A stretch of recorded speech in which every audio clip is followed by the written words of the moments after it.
बहुत स्वागत, आप देख रहे हैं वॉर रूम। मैं हूं सौरभ, आपके साथ। चारों मेहमान हमारे साथ हैं। कई मुद्दों पर चर्चा हो गई। अब प्रधानमंत्री के जरा कनाडा ट्रिप की बात करते हैं। लेकिन कनाडा ट्रिप मतलब जहां से जब वो निकलेंगे कनाडा के लिए तो जाएंगे पहले कहीं और प्रधानमंत्री को लोग कहते हैं बड़े हार्ड टास्क मास्टर है। मैं इनको ट्रोल मास्टर भी कहता हूं, क्योंकि नए नए तरीके ये भारत विरोधियों को ट्रोल करने के निकालते हैं। 15 जून से G7 समिट शुरू होना है कनाडा में। इसमें प्रधानमंत्री नरेंद्र मोदी शामिल होंगे, लेकिन कनाडा जाते हुए उससे पहले प्रधानमंत्री साइप्रस जाएंगे। अब यहां इंपॉर्टेंट यह है, प्रधानमंत्री का यह दौरा लास्ट मिनट पर तय हुआ है और उसमें साइप्रस को जोड़ा गया है खास तौर पर। अब साइप्रस क्यों खास है, यह हम आपको समझाएंगे। लेकिन साइप्रस जाना, जितनी बड़ी खबर यहां बनेगी उतनी ही तुर्की में भी बनेगी।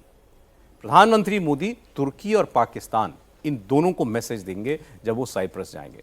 दरअसल तुर्की ने साइप्रस की जमीन पर कब्जा किया हुआ है, जैसा पाकिस्तान ने पीओके पर किया है। तुर्की ने नॉर्थ साइप्रस को कथित तुर्की गणराज्य उत्तरी साइप्रस इस नाम से मान्यता दे रखी है। 1974 में तुर्की की सेना ने साइप्रस के इस हिस्से पर कब्जा किया था।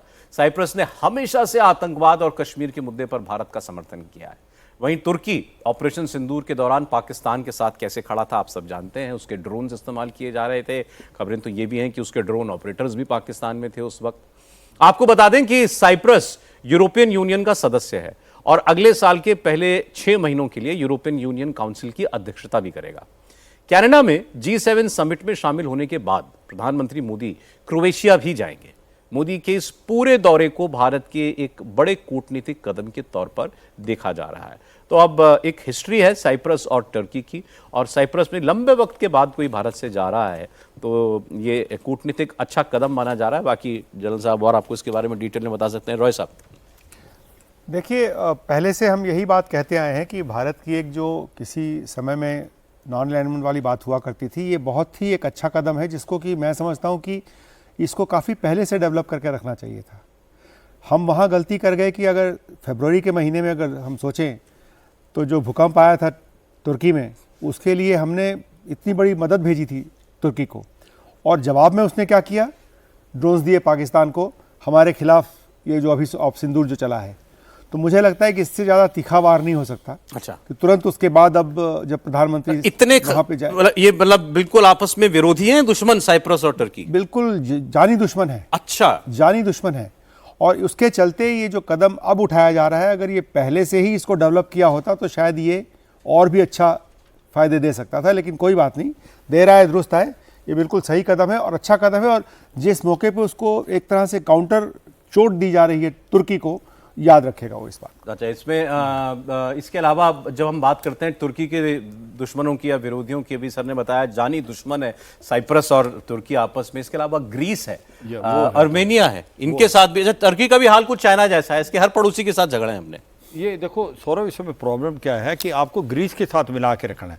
साइप्रस और ग्रीस ऑटोनमस रीजन है ग्रीस का, और एक प्रकार से ग्रीस के और साइप्रस के बड़े अच्छे रिलेशन हैं, और ग्रीस के और टर्की के रिलेशन अच्छे नहीं हैं। ओके। और ना साइप्रस के और टर्की के अच्छे रिलेशन हैं।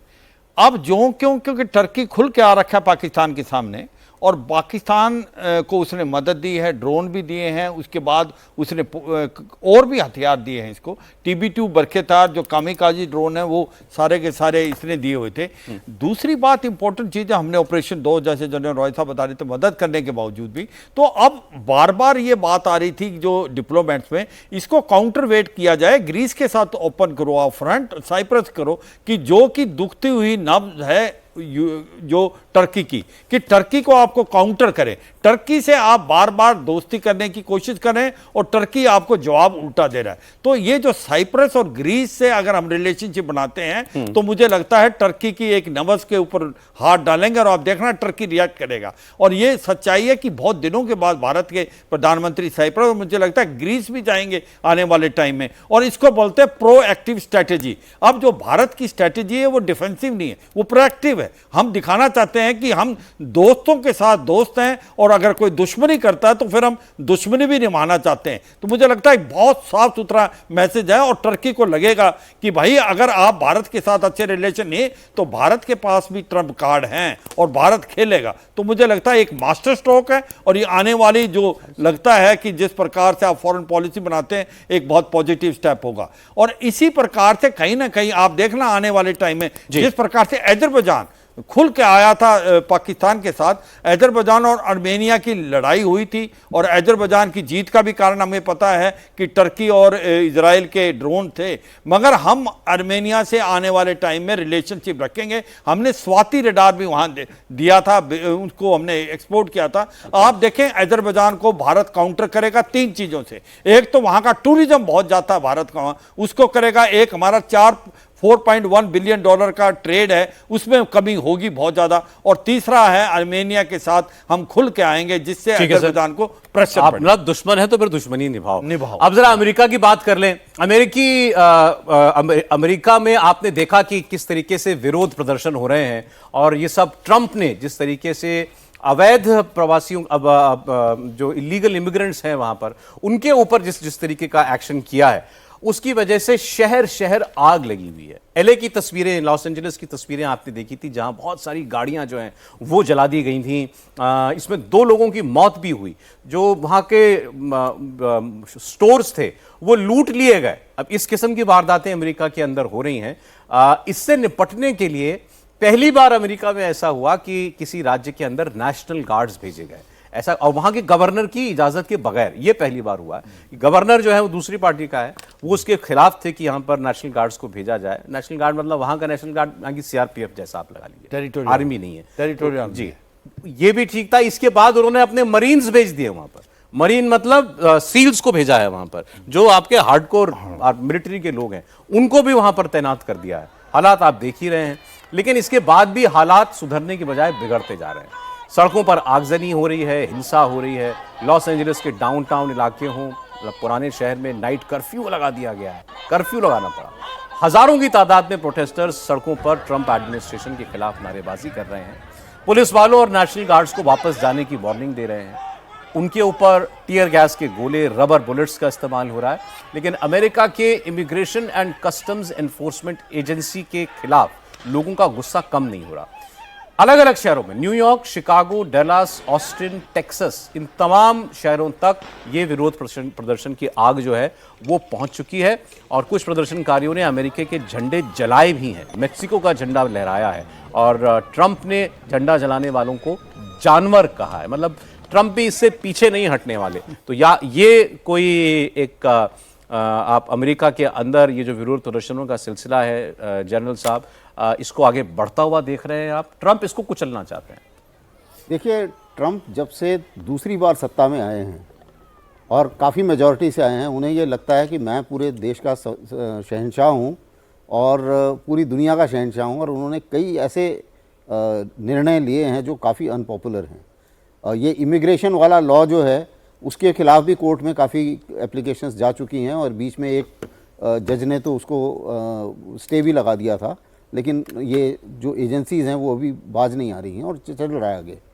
अभी आप इसको इस तरीके से समझिए, हमारे यहाँ भी भारत में अगर किसी प्रांत में कोई गड़बड़ होती है, इंटरनल सिक्योरिटी की गड़बड़ होती है, तो सबसे पहले जो वहाँ का एडमिनिस्ट्रेशन है वो रिक्विजिशन करता है मिलिट्री के लिए, और उसके बाद ही मिलिट्री जाती है। तो उसको अप्रोच करना पड़ता है सेंट्रल गवर्नमेंट को, क्योंकि लॉ एंड ऑर्डर जो है वो स्टेट सब्जेक्ट है। वही चीज़ अमेरिका में है, law and order state subject है। तो हर हालत में अगर वहाँ पर प्रदर्शन हो रहे थे, और अगर गवर्नर को लगता है कि प्रदर्शन जो है वो मेरी पहुँच से बाहर हैं या मेरे कंट्रोल से बाहर जा रहे हैं, तब वो जो है वो नॉर्मल हालत में स्टेट फेडरल एजेंसीज को, यानी कि अमेरिका की गवर्नमेंट को बोलेगा कि भाई मेरे अभी आप और फोर्स भेजिए। इस केस में प्रेसिडेंट ट्रंप ने ना पूछा, ना देखा, ना उससे बात करी, ना गवर्नर से बात करी, सीधा उन्होंने एक ऑर्डर दे दिया। गवर्नर डेमोक्रेटिक पार्टी का है, क्योंकि वो इनका विरोधी है, और वो डेमोक्रेटिक पार्टी का है। तो उन्हें लगता है कि नहीं, ये तो बेकार का आदमी है, इससे तो गवर्नर तो बिल्कुल बेकार है। सर, ये उसके वोटर हैं। हाँ, और जबकि ये गवर्नर जो है ये काफ़ी इंपॉर्टेंट गवर्नर है, क्योंकि एक तो कैलिफोर्निया जो है वो $4.1 ट्रिलियन की उसकी कैलिफोर्निया की जीडीपी है, तो वो इम्पोर्टेंट है। दूसरा ये है कि ये ऐसा माना जा रहा है, अभी तो बहुत जल्दी है कहना, कि ये शायद अगले चुनाव में ये प्रेसिडेंशियल कैंडिडेट होगा डेमोक्रेट्स का। अच्छा, ये जो गवर्नर है, हाँ, ये जो गवर्नर है, तो ये बड़ा इंपॉर्टेंट आदमी है, इतना छोटा मोटा आदमी नहीं है, और ये भी जम के ट्रंप के साथ जो है वो लेकिन सर अगर एक प्रिंसिपल के तौर पर देखें, ट्रंप जो है तो प्रिंसिपल के तौर पे ट्रंप गलत हैं। नहीं, वो अपने देश में इलीगली दाखिल हुए लोगों को पकड़ना कैसे गलत है सर? नहीं, वो सही है कि अपने देश में आप इलीगली, लेकिन जो एक लॉ एंड ऑर्डर मशीनरी है वो तो स्टेट मशीनरी है ना, तो आप उस मशीनरी का इस्तेमाल कीजिए। जब तक वो मशीनरी नहीं बोलती है कि हाँ भैया मेरे बस की बात नहीं है, अब मैं नहीं कर पाऊंगा, मैं ये जो प्रोटेस्ट है इनको कंट्रोल नहीं कर पाऊंगा, तब उसके बाद आप गवर्नमेंट सेंट्रल फोर्स भेजते हैं, तब वो समझ में आती है बात। तो आपने जंप कर दिया, उसके कमांड एंड कंट्रोल में आपने इंटरफियर किया। सर एक बहुत शॉर्ट कमेंट प्लीज, कुछ और खबर आई क्योंकि बिल्कुल, इसमें दो चीजें मैं कहूंगा। 11 मिलियन के करीब है इलीगल इमिग्रेंट्स अमेरिका के अंदर। Okay. अगर आपको इतने सारे इलीगल इमिग्रेंट्स को भेजना है, निकालना है, तो एक प्लान स्ट्रेटजी बनानी पड़ेगी, और उस प्लान स्ट्रेटजी के अंतर्गत ही आप कर सकते हैं। ऐसे नहीं कर सकते कि आपने 4000 भेज दिए गार्ड्स और उसके बाद भेज दिए आपने 700 मरीन, और ये एक ऑटोक्रेटिक तरीके का बिहेवियर देखा जाता है पब्लिक के अंदर भी, आम आदमी। और कहां भेज रहे हैं? जैसे हमारे इधर लेबर चौक होता है, वहां पे भी एक ऐसी जगह है, वहां पे भेज के उनको पकड़ रहे हैं, जो भी उनको मिल रहा है। इनमें से कुछ जो एक है वो लीगल भी है, और साथ में जो दूसरी जगह का है 9/11 स्टोर्स। तो ये एक मैसेज जो पूरा जा रहा है अमेरिका के अंदर कि आपको कहीं पे भी हम पकड़ लेंगे, चाहे वो लीगल हो या इलीगल हो, उनको फटाफट डिपोर्ट करना उनके लिए ज्यादा इंपॉर्टेंट है। पर 11 मिलियन को, अब भारत के अंदर 20 मिलियन बांग्लादेशीज हैं, हमें उनको भी निकालना। हम देखो कितने मेथोडिकली निकाल रहे हैं, हम धीरे धीरे दिल्ली के अंदर हो चाहे मध्य प्रदेश महाराष्ट्र के अंदर हो, हम उनको बड़े आराम से पकड़ के धीरे धीरे निकाल के। लेकिन ये अनरेस्ट बढ़ेगा इस लिहाज से अगर ट्रंप करते हैं, ये अनरेस्ट बढ़ेगा, लेकिन इससे बड़ी चीज आएगी कि जो पॉपुलैरिटी है इस समय ट्रंप की, वो नीचे आएगी over a period of time, और अराजकता जो है वो बढ़ेगी।